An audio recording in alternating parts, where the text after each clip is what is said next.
अभी चला चैनलों पर कल एक मैंने देखा कि बेरोजगारों को नौकरी देने के लिए, अब तो हमारे भाई हैं सुनिए, इतना बजट में प्रावधान किया गया। कितना झूठ। सफेद है तो मानी रंगी पहन के जाए संस्कार मंत्री जी जाके, लेकिन वो झूठ सफेद। मानिए था जी, प्रदेश के शिक्षित बेरोजगार नौजुवक इस अनुपूरक बजट से बड़ी आस लगाई थी आपने, बड़ी आशा थी कि सरकार घोषणा करेगी।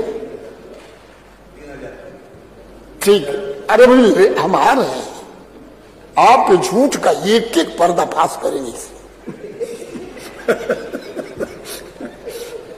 क्या था आपके संकल्प पत्र में मानिए था जी इनके, जब हमारी सरकार आएगी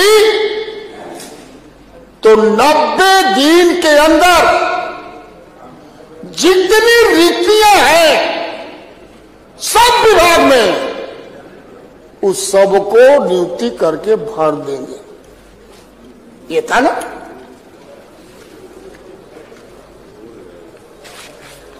दिसंबर 2020 में सरकार ने घोषणा किया कि अधीनस्थ सेवा चयन आयोग से 50,000 भर्तियां की जाएंगी। लेखपाल 7882, बेसिक शिक्षा 255, 1055, माध्यमिक शिक्षा 500, विभिन्न विभागों में लिपिक 7000, लेखा परीक्षक 13,003, ग्राम विकास 1658, परिवार कल्याण 9222, बाल विकास पुस्तक 3448, नगर विकास 383 पद रिक्त हैं और 10,000 से अधिक संशोधित प्रस्ताव मंगाए गए थे। 2021 में प्रारंभिक परीक्षा कराई जाएगी। अखबार में आया, चैनल में आया, सोशल मीडिया में आया। माननीय संसदीय कार्य मंत्री जी, वित्त मंत्री जी होर्डिंग में भी आया।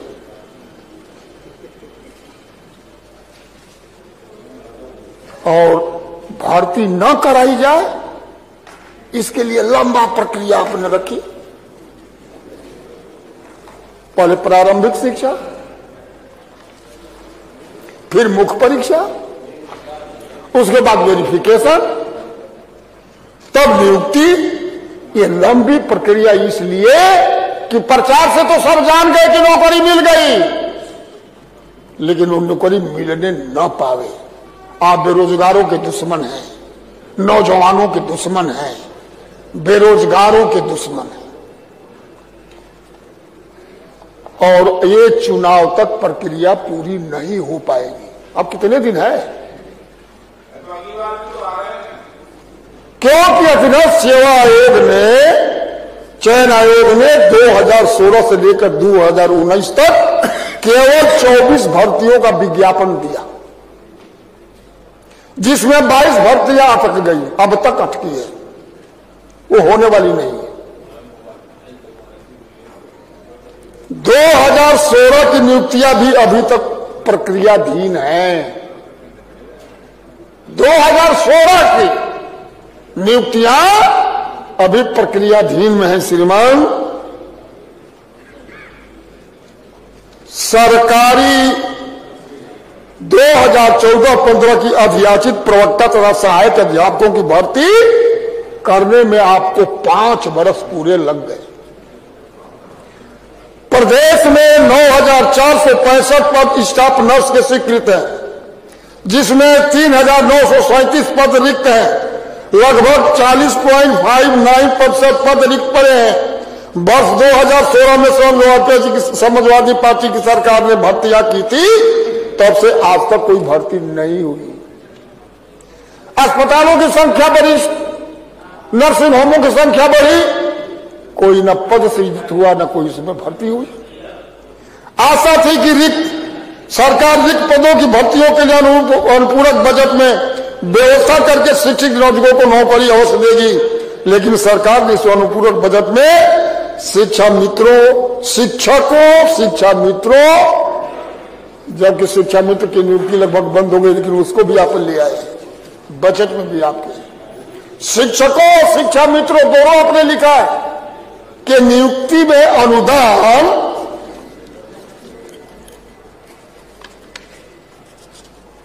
अनुदान संख्या 071 लेखा शीर्षक 8902 में रुपया 2,851 लाख का प्रावधान आपने किया है। महाधिवक्ता कार्यालय में आउटसोर्सिंग भर्ती है तो अनुदान संख्या 052 के लेखा शीर्षक 2014 में रुपया 1.83 लाख और प्रदेश के युवाओं को डिजिटल सक्षम बनाए जाने हेतु अनुदान संख्या 007 के लेखा शीर्षक 2852 उद्योग विभाग में रुपया 300,000 लाख का प्रावधान किया है। डिजिटल ट्रेनिंग, और इसी को कल चैनल में आपने चलवा दिया कि मैंने इतना नौकरी ट्रेनिंग, डिजिटल ट्रेनिंग देने के लिए यह पैसा का प्रावधान है। और उसके बाद आप कहेंगे कि लोन लो, अपना उद्योग लगाओ। माननीय वित्त मंत्री जी, हमारे माननीय जितने भी सदस्य बैठे हैं, हर आदमी किसी न किसी बैंक मैनेजर को फोन करता है कि ये लड़का बेरोजगार है, ये ट्रेंड है, ये उद्योग लगाना चाहता है, इसको लोन दो। लोन देने में और लोन उसको लेने में छठी का दूध याद आ जाती है, और नहीं मिलता है, बैठ जाता है, बेरोजगार हो जाता है। कौशल विकास नौकरी नहीं है, ट्रेनिंग। भाजपा सरकार का उच्च शिक्षा से भी कोई लेना देना नहीं।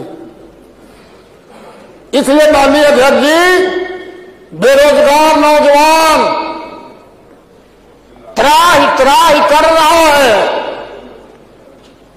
कोई इको गार्डन में बैठा है, कोई किसी मंत्री के दरवाजे पर जाता है तो लाठी मार करके पीट के हाथ तोड़ देते और जाके कहर रहा है। इसीलिए मैं कहता हूं अध्यक्ष जी कि तुम रोक न सकोगे तूफान, तुम रोक न सकोगे तूफान, बन कर आएगा।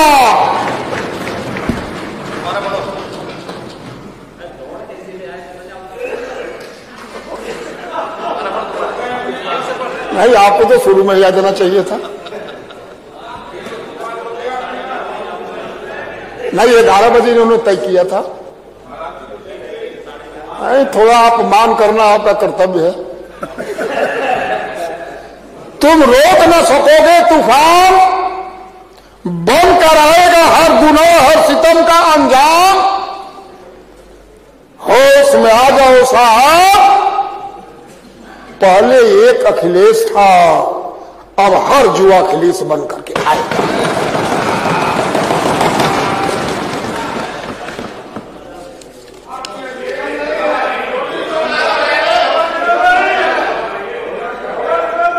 आपके नेताजी बैठे हैं, इनका तो इज्जत करिए।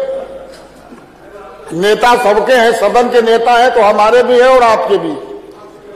बैठे बैठे टिप्पणी नहीं होनी चाहिए। सरकार अभी तक किसानों की फसलों को पूरा भुगतान भी नहीं किया। केवल ये बताते हैं कि हमने गन्ना का इतना भुगतान किया, कितना बाकी है ये नहीं बताते। जितना सरकारों ने नहीं किया उससे अधिक हमने किया। क्यों ये बताते हैं, चाहे मुख्यमंत्री जी बतावे, चाहे वित्त मंत्री जी बतावे, चाहे कोई मंत्री जी बतावे। बस 2020-21 का कुल गन्ना मूल्य का 78.53% भुगतान कर सकी है अब तक सरकार। 16-17 तथा 17-18 का संपूर्ण गन्ना मूल्य भुगतान अभी तक नहीं हो पाया है। मैं सरकार से अनुरोध करता हूं कि अनुदान संख्या 024 के शीर्षक 6860 में सहकारी चीनी मिल संघ की चीनी मिलों के गन्ना मूल्य भुगतान हेतु जो 20,000 लाख रुपया लिए जा रहे हैं, इस पैसे से संपूर्ण गन्ना किसानों का बकाया भुगतान हो जाए। मानव अभी मुख्यमंत्री जी बोलेंगे, कहेंगे कि हमने देश में सबसे अधिक इतना मीट्रिक टन गेहूं खरीद लिया। किसी केंद्र पर तो जाते नहीं। माननीय अध्यक्ष जी, हम लोगों का गला सूख गया केंद्रों पर फोन करते करते। जो वहां का अधिकारी है वो अपने घर है, केंद्र बंद है। ट्रैक्टर पर, ट्रक पर, बैलगाड़ी पर किसान गेहूं लेके खड़ा है, कोई उसको पूछने वाला नहीं है। कितने का गेहूं वर्षा हुई सड़ गया, और बिचौलियों ने कौड़ी के मोल 12 रुपया 13 रुपया क्विंटल खरीद करके उसी सेंटर पर कमीशन दे करके सरकारी रेट पर बेचने का काम किया। किसान लूट गया, बिचौलिया मालामाल हो गया, केंद्र वाला भी मालामाल हो गया। यही स्थिति धान के खरीद में हुई। इसीलिए देश का किसान आज 8 महीने से दिल्ली के चारों तरफ बैठा है कि साहब एमएसपी का कानून बना दीजिए, और ये कानून बनाइए कि जो सरकार रेट तय करे, केंद्र पर खरीदे या बिचौलिया खरीदे, उससे कम पर खरीदेगा तो कठोरतम सजाएं दी जाएगी, जेल की सजाएं दी जाएगी, और उस पर फाइन भी लगाया जाएगा, तो किसान का कोई रेट से कम खरीदने की हैसियत में नहीं रहेगा। लेकिन कानून नहीं बनाएंगे, क्योंकि ये तो पूंजीपतियों के पोषक लोग हैं। किसान से, गरीब से, बेबस से, लाचार से इनको कोई लेना देना नहीं। मैं कल भी कहा, आज भी कह रहा हूं कि जब से सरकार आई है, गरीब गरीब होता गया और देश के चंद पूंजीपति माले माल होते गए।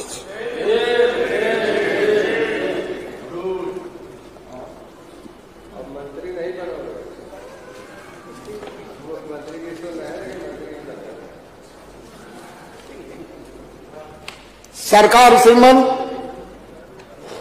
केवल पेपरबाजी, भाषणबाजी, विज्ञापनबाजी से ही अपना काम चला रही है। वाह वाह वाह वाह वाह वाह। लेकिन ये धरती पर कुछ नहीं, जमीन पर कुछ नहीं। विकास विकास विकास, सपने में भी विकास, जगने में विकास, काम करने में विकास, और विकास भाई को ढूंढिए तो कोई मिली नहीं।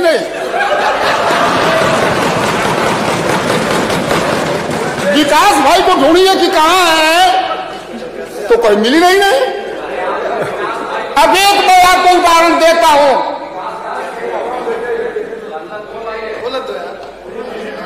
ये लखनऊ हेडक्वार्टर है, यहां कौन काम किया भाजपा ने? 5 साल बीतने के होने जा रहा पूरे लखनऊ। और क्या किया कि सर्वमान्य नेता माननीय अटल बिहारी वाजपेयी, जो पार्टी से ऊपर थे, राजनीति के एक प्रखर नेता थे, जिसका जवाहरलाल नेहरू भी प्रतिष्ठा इज्जत करते थे। लोक भवन बनाया, पूर्व मुख्यमंत्री अखिलेश यादव ने अब मूर्ति लगाया अटल बिहारी वाजपेयी के लिए जाकर वहां। ये विकास। आइकाना स्टेडियम अंतर्राष्ट्रीय बनाया लखनऊ में माननीय अखिलेश यादव जी ने, नाम बदला इन्होंने विकास। राष्ट्रीय स्तर का कैंसर इंस्टीट्यूट बनवाया लखनऊ में माननीय अखिलेश जी ने, वेदांता को ले आया बनवाया माननीय अखिलेश जी ने, जेपीएम सेंटर बनवाया माननीय अखिलेश जी ने, पुलिस हेडक्वार्टर बनवाया अखिलेश जी ने, 100 नंबर डायल ले आए अखिलेश जी ने, और मेट्रो चलवाया अखिलेश जी ने। और जहां तक खंभा गया अखिलेश जी के जमाने में एक भी पाया का बढ़ाने का सरकार ने काम किया का? तो इनका विकास भैया कहां है? हमें क्यों लखनऊ की बात कर रहा हूं? इसलिए मैंने अध्यक्ष जी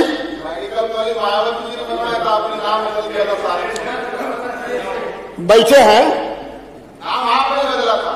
अरे बैठे बैठे टिप्पणी वो उनके लोग उनकी बात कह देंगे, आप अपनी बात कह लीजिएगा कि हमने ये बनवाया हमने ये बनवाया। अभी तो बताइएगा ना, अभी बताइएगा, कोई हमको रोके थोड़े। हम तो जो बनवाया कह रहे हैं, आप जो बनवाया लखनऊ में उसको बता दीजिएगा। माननीय अध्यक्ष जी, सरकार केवल रही भाषणबाजी पेपरबाजी। कोरोना आया, कर्मचारियों को दिए, कोरोना के कारण फीस कर दिया गया। केंद्र सरकार ने भी किया, उसने दे दिया। उत्तर प्रदेश सरकार ने भी घोषणा किया कि हम इनको दिए देंगे, फ्रीज के टाइम से देंगे। आज तक एक पैसा मिला नहीं उत्तर प्रदेश। पेपर में आ गया, चैनल में आ गया, होल्डिंग में आ गया, लेकिन मिला नहीं, अभी तक नहीं मिला।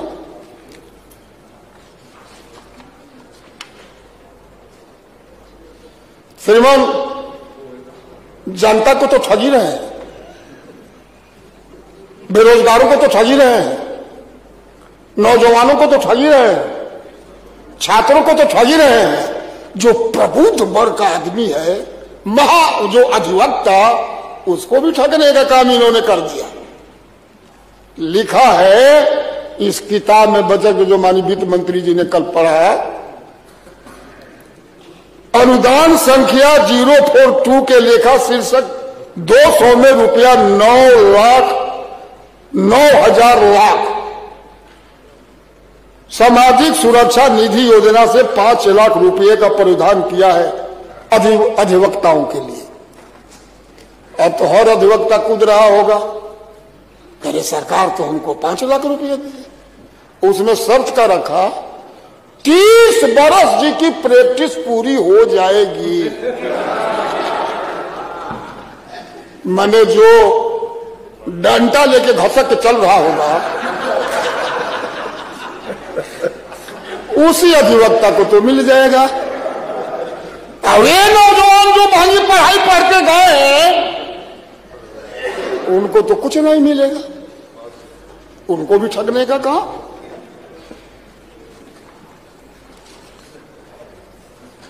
माननीय अध्यक्ष जी, माननीय नेता सदन, माननीय मुख्यमंत्री जी, हम अपने को जोड़ते हैं। ये तो गौशाला बनाए हैं, हम तो आदिकाल से गौ माता के सेवक हैं, आदिकाल से। अब भले हम लोग के पास खेती हो गई हो, नौकरी हो गई हो, बा कुछ भी हो गया हो, लेकिन हमारा तो पुराना धंधा ही है गाय माता को चराना, खिलाना, दूध दे करके सबके घरों में उनको बेटा और बेटियों को पुष्ट बनाना। ये मेरा काम है। गौ माता के असली वारिस हम हैं और गौ माता के नकली वारिस ये हो गए हैं।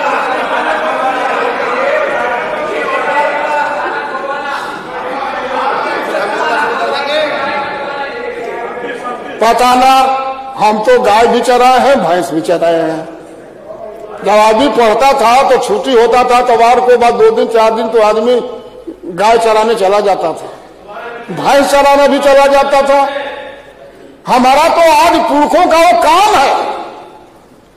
माननीय अध्यक्ष जी, पशुओं को जो आना पशु कहलाते हैं, पहले कहलाते थे बुंदेलखंड में। और जब मुख्यमंत्री जी हुए, प्रदेश के मुख्यमंत्री और भारतीय जनता पार्टी की सरकार आई, तो पहले आना पशु केवल बुंदेलखंड में थे, इनकी कृपा से आना पशु पूरे प्रदेश में, पूरे प्रदेश में। और जो भी किसान बोले उसको पशु गटक जाए, वो जब काटने के समय जाए तो खेत में कुछ ही नहीं, काटेगा का। तो इन्होंने कहा कि ना, हम गौशाला बनाएंगे और सारे पशुओं को उसी गौशाला में रखेंगे। माननीय अध्यक्ष जी, अगर आपका स्वास्थ्य ठीक हो तो जरा गाड़ी से आधा प्रदेश का ही भ्रमण कर दीजिए। हर रोड पर आपको 100, 50, 200, 300 हर 1 किलोमीटर पर मिलेंगे। आज अब जिनको इन्होंने ठेका दिया है गौशाला वाले लोगों को, वो झूठा रजिस्टर मेंटेन करके आप पैसा सरकार से ले रहे हैं। पशु है सड़क पर, कागज में है गौशाला पर। ठीक है, आप उसको ठीक कर दीजिएगा। मैं पहले भी अपने बजट भाषण में कहा था माननीय अध्यक्ष जी, ये बाराबंकी में क्यों उदाहरण दिया था।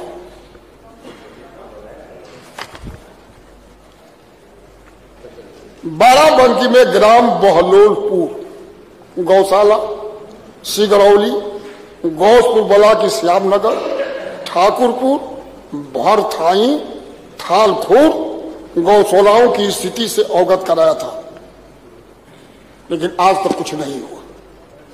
जस का तस, क्योंकि आप तो केवल आर्डर देंगे ना, कड़ाई कर देंगे, 1-2 को सस्पेंड कर देंगे, लेकिन इसकी लत वो पड़ी हुई है कि आप मरपट तोड़ भी देंगे तो उस हिसाब से ऐसे ऐसे करने लगेंगे।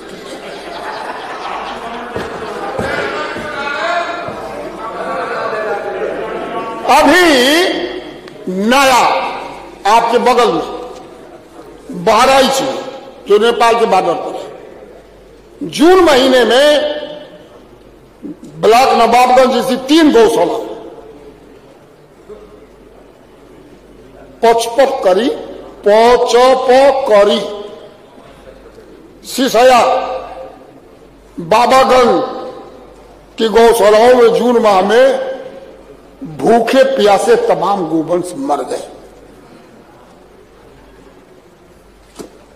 रजिस्टरों में गोवंश जो है जिसकी संख्या दिखाई गई है, और वर्तमान में आप जाके गोवंश को देखिए, जमीन आसमान का अंतर।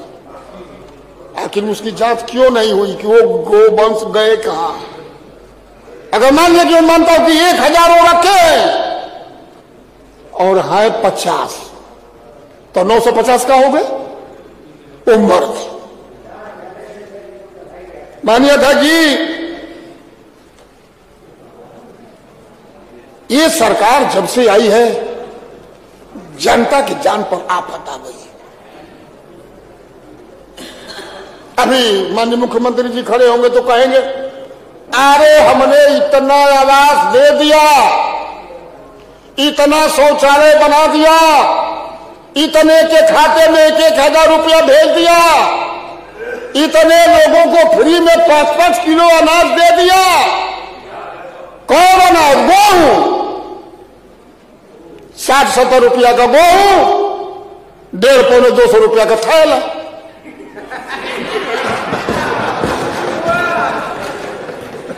मानिए अध्यक्ष जी, कोई मानो पशु को छोड़ करके गेहूं मुंह से खाता है, गेहूं के साथ ना आपने दाल दिया, ना आपने सब्जी दी, ना आपने कड़वा तेल दिया, ना खाद्य पदार्थ का तेल दिया, तो गेहूं चबाएगा गरीब। उसकी गरीबी की मजाकें नहीं उड़ा रहे हैं भाई। जब दे रहे हैं तो संपूर्ण भोजन दीजिए, जैसे हमारे पूर्व मुख्यमंत्री अखिलेश यादव ने बुंदेलखंड में महोबा में आटा दिया, चावल दिया, घी दिया, मसाला दिया, तेल दिया, नमक दिया, शुद्ध घी, डालडा नहीं, रिफाइन नहीं, देसी घी दिया, आटा दिया, चावल दिया, चीनी दिया, तेल दिया, मसाला दिया।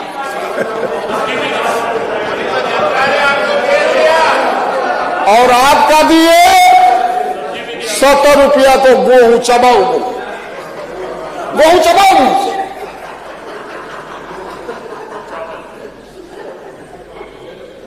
माननीय अध्यक्ष जी, अब जनता भरमाने वाली नहीं है।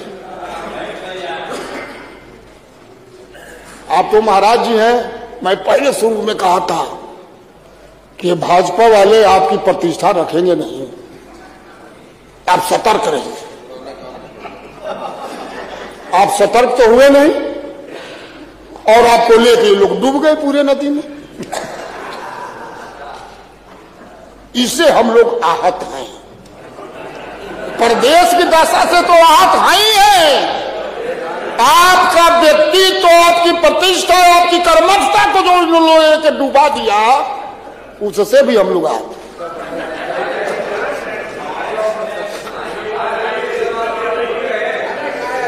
तभी कहेंगे माननीय मुख्यमंत्री जी कि पहला जो कोरोना लहर आई उसको मैंने कंट्रोल कर लिया, और दूसरा जो लहर आई उसको मैं निगल लिया।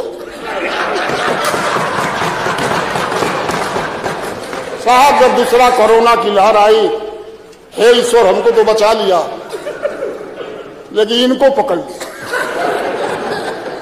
हमारे राष्ट्रीय अध्यक्ष जी को भी पकड़ लिया। माननीय अध्यक्ष जी, वो भयावह स्थिति थी इस प्रदेश में कि हर आदमी सोचता था कि हम भी कल मर जाएंगे।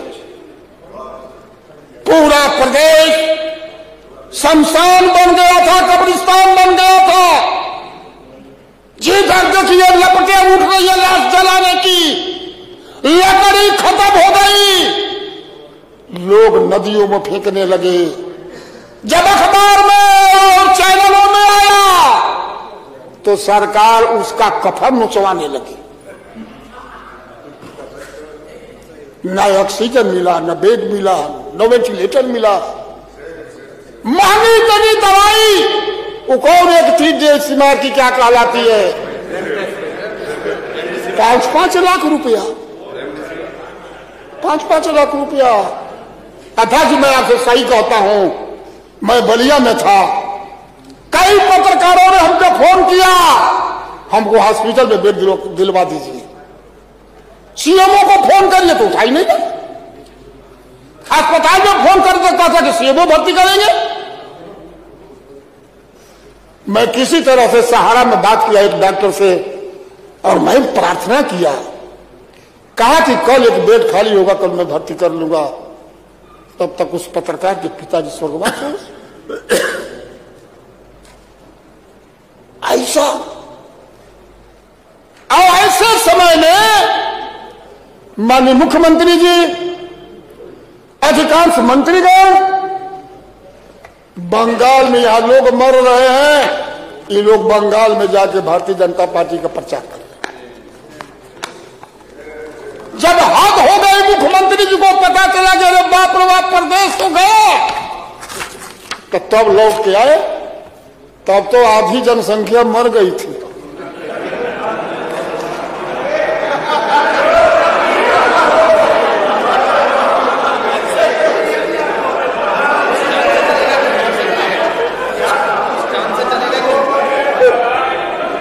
अब जब मरने पर भी हंसी छूट रही है, नहीं आधी मर गई। हमारा परिवार बड़ा, हमारी माँ विधवा, हमारी बहन विधवा, हमारी बेटी विधवा। अध्यक्ष जी, हमारा बाप मर गया, ये हंस रहे हैं। अध्यक्ष महोदय, अध्यक्ष जी, ये कार्रवाई से निकलवा दे आदि जनसंख्या। ये सरकार आपकी कार्रवाई से निकलवा दे। जब बढ़ गया तो बढ़ गया।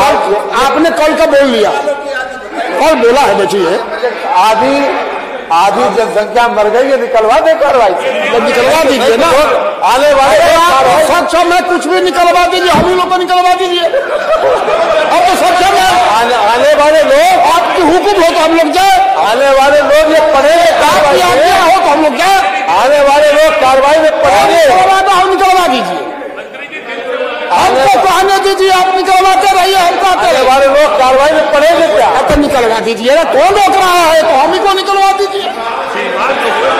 हम आपकी बात नहीं मानते तब ना, हम तो जो आप कहते हैं वही मान लेते हैं।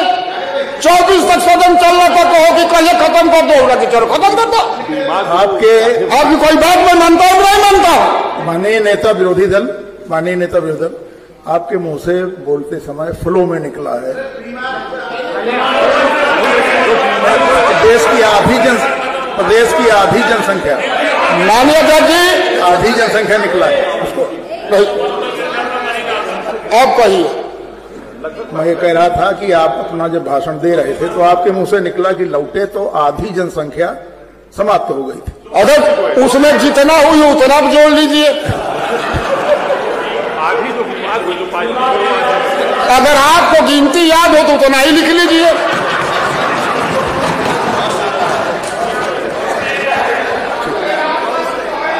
और जो निकल रहा हो निकाल दीजिए।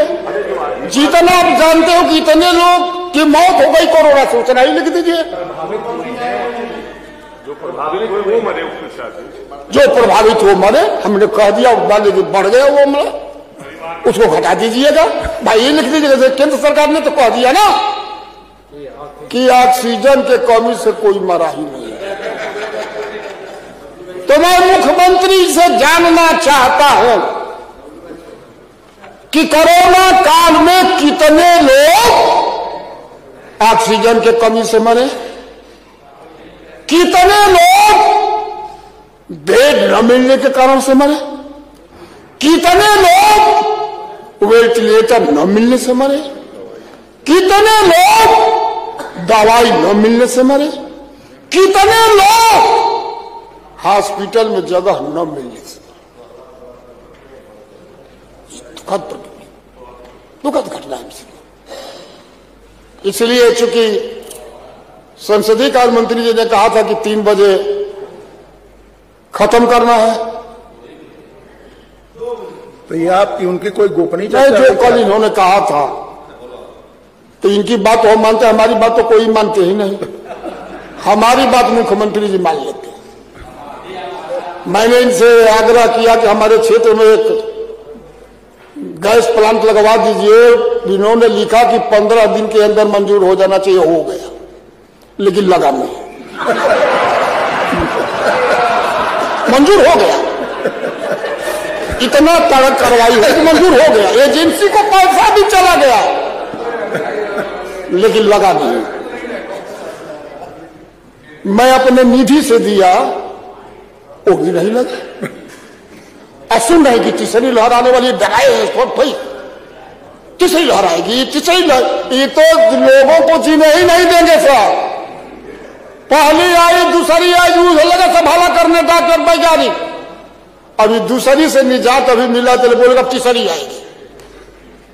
माननीय अध्यक्ष जी, ये तो हादसे में लोगों को मार देंगे।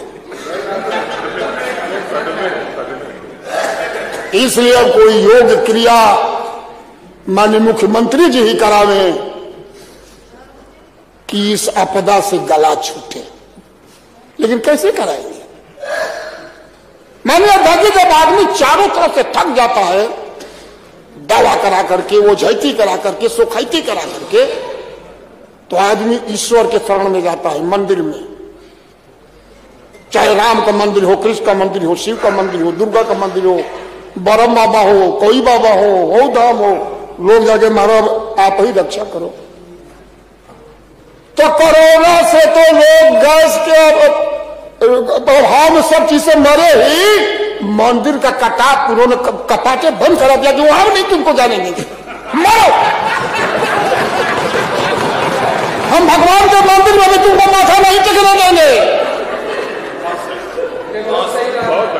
मरो। आप तो जानते होंगे अध्यक्ष जी, सावन मास में समुद्र का मंथन हुआ था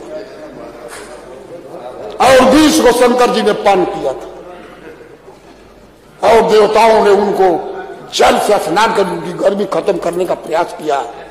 तब से पूरे श्रावण मास में भगवान शंकर को जल चढ़ाने का प्रविधान है।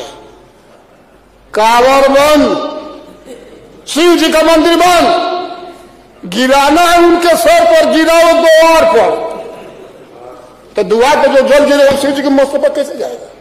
उनकी गर्मी कैसे खत्म होगी? तो न दवा, न वेंटिलेटर, न ऑक्सीजन, न बेड, न दवाई, और ईश्वर का दरवाजा भी बंद। मरने के लिए आप फ्री हो, मर जाओ, मर जाओ, मर जाओ।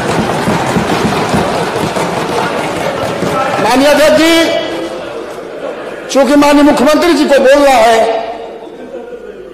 वो नेता सदन है, मैं नेता विरोधी दल हूं, मैं अभी कुछ ना कह करके इस अनुपूरक बजट को से जनता को कोई लाभ नहीं है। गरीब, किसान, दलित, मजदूर, युवा वर्ग, शिक्षित, बेरोजगार, नौजुवक और प्रबुद्ध वर्ग युवा वर्ग को निराश एवं हताशा करने वाले। अंत में मैं हम और आप और जनता जो है उसके बाद के लिए दो पंक्तियां कहकर अपनी बात को समाप्त करना चाहते हैं। तो इधर जा रहा, हम मजबूर हैं कि देख नहीं सकते, हम मजबूर हैं कि देख नहीं सकते ये जुल्म और सितम। वो मजबूर है कि कम वक्त पत्थर दिल मानता नहीं। जरा करवट बदल के देखो, जरा करवट बदल के तो देखो, आईना दिखाने के लिए। माननीय अध्यक्ष जी, इन्हीं शब्दों के साथ मैं अपनी बात को समाप्त करता हूं। बहुत बहुत आपका धन्यवाद।